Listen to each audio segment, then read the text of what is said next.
Do you know where your children are?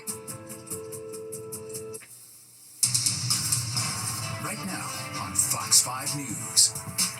Breaking news, a Mexican pro boxer detained by ICE in California is set to be deported.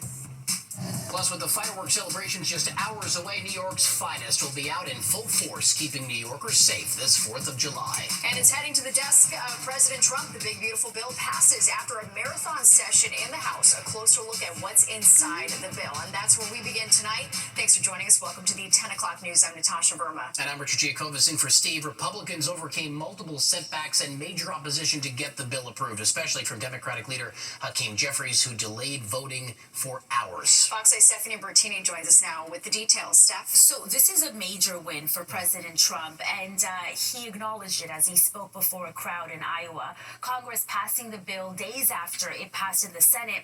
At its core, the priority is $4.5 trillion in tax breaks enacted in 2017 during the president's first term, and that would expire if Congress didn't act.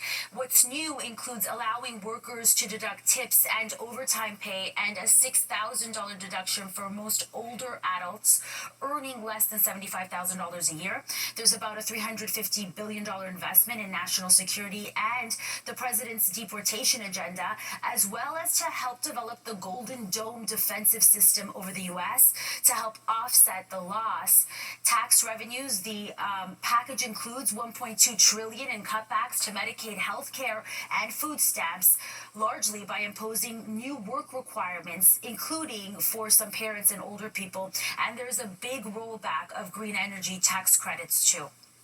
There could be no better birthday present for America than the phenomenal victory we achieved just hours ago when Congress passed the one big, beautiful bill to make America great again.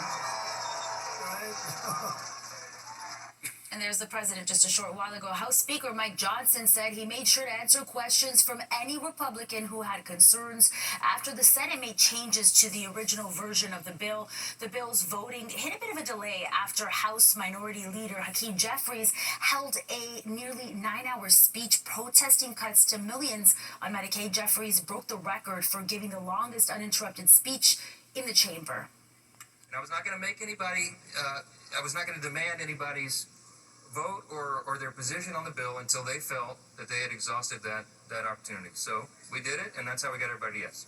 Every single Democrat stands in strong opposition to this bill because we're standing up for the American people. And President Trump is expected to sign the bill tomorrow. All right, Stephanie, thank you so much. All right, Steph, now a live look outside. The showers we got earlier today have moved out. And it's smooth sailing for the Independence Day weekend. Meteorologist Mike Woods joins us tonight, and he's got a look at the holiday forecast. Hey, Mike. Yeah, the holiday forecast, which looks so much better than what we dealt with this afternoon. Good evening, everyone. Let's show you what we have going on. At this point in time, the radar picture has settled down considerably. There's still a few showers out there for parts of the tri-state, but at one point, this lightning counter was up to 1,500 plus for the tri-state region. Now it's really dropped down below 100, and we have just a few scattered light showers for the North and South Fork, the Hamptons, and out near Southold, over toward Orient Point. Some light to moderate showers are in the area. A lot of storms in the offshore waters, but for the most part, most of these showers and storms over the land areas are starting to wind down. One little cluster of storms coming out, coming across Ocean County right now, heading closer and closer to Stafford. It will continue to work its way on through, but for the most part, the heavier showers and storms are coming to a close, and we will see a drier sky pretty much for the rest of the night and the rest of the holiday weekend that we're just now getting into. Temp-wise, 73 Central Park, 64 degrees in White Plains, and it's the cooler, drier air now coming into town. So we had the west-southwest wind through the day. Now the northwest wind is kicking in, indicating that the cold front is passing by, and therefore drier air is being pulled in. Check out our lows tomorrow morning, dropping down into the 50s and 60s for us here. So it may actually feel a little bit fresh outside as the air dries out, and it's relatively cool as we head into the afternoon. So and then as we head into the afternoon, it warms back up to around 85 for a high, but still no problems with showers or storms or clouds or anything for your 4th of July. The 5th looks just about the same, so we're looking excellent as we get into the holiday weekend. High of 85 for Friday, 85 Saturday, and 89 on Sunday. No rain for this holiday. Finally here, Natasha. Couldn't have asked for a better forecast. There we go. Fantastic. Mike, thank you.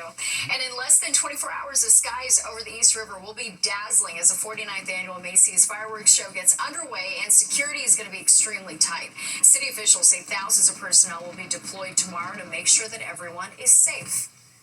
We'll be out here with thousands of cops. Our Special Operations Division, our helicopters, our boats, our drone team will all be out in full force. And when you overlay that with our Counterterrorism Intelligence Bureau, heavy weapons will be out here. And our Joint Operations Center, the Eye in the Sky, will be totally activated tomorrow with all federal, local, and city agencies. So we'll be prepared like we always are. Expect lots of traffic delays tomorrow, especially in the afternoon, because several streets will be closed in Manhattan and Brooklyn.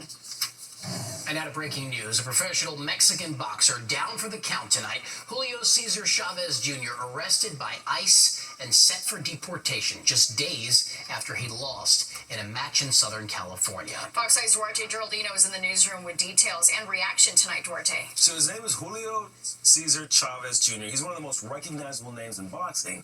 His father is a sports legend in Mexico, and Chavez Jr. followed in his footsteps. He has a championship career of his own, but now federal officials say his marriage, not his record in the ring, makes him a national security concern.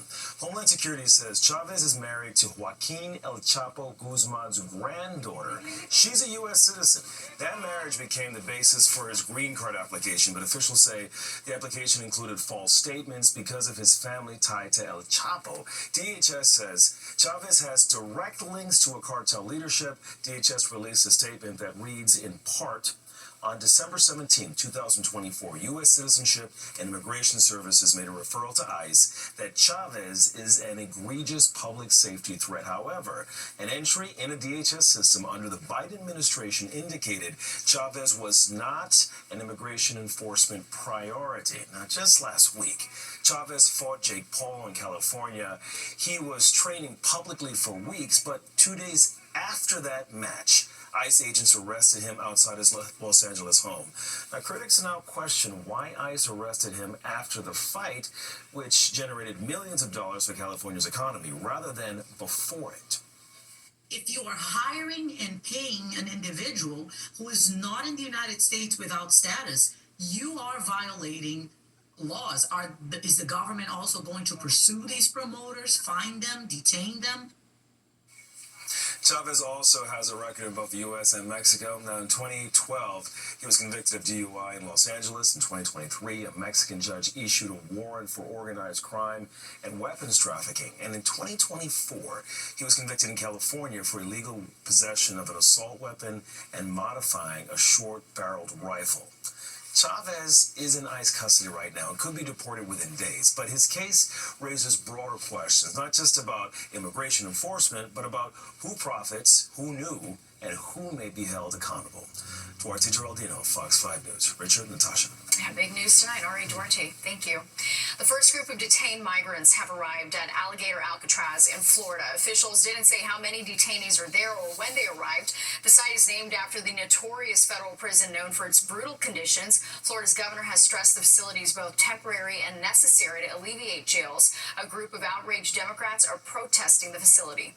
We know that this is cruel. It's inhumane.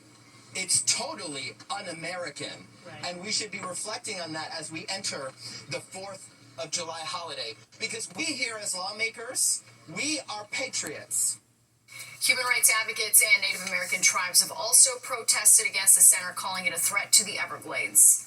President Trump and Russian President Vladimir Putin once again speaking on the phone today. Trump is pushing for a quick end to the fighting in Ukraine. According to the Kremlin, Putin indicating he's ready to pursue talks, but also said any peace deal has to include Ukraine abandoning its NATO bid and recognizing Russia's territorial gains. The call comes after the U.S. paused some weapon shipments to Ukraine. Ukrainian President Volodymyr Zelensky says he's hoping to talk to Trump about the weapons in the coming days.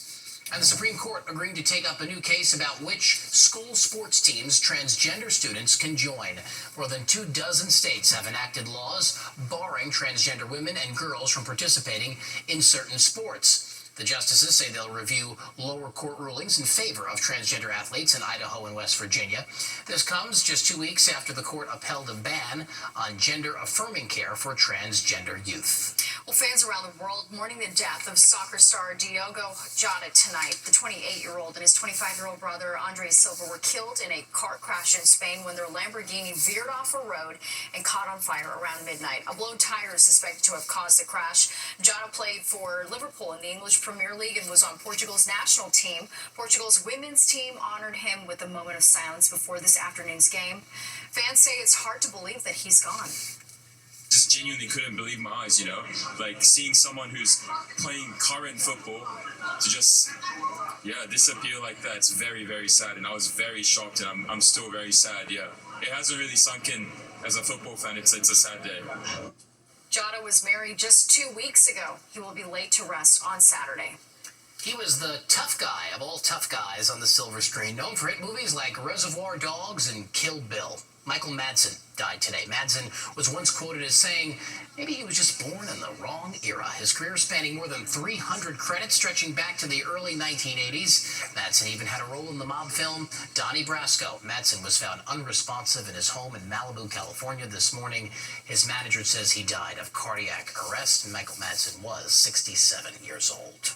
Well, the trial may be over, but the legal drama for Sean System, judges, prosecutors, and police. Arrested after a huge bust in the Bronx. Officials say more than 418 pounds of cannabis and over 200 packages of illegal fireworks were found inside an illegal smoke shop in the Mott Haven section.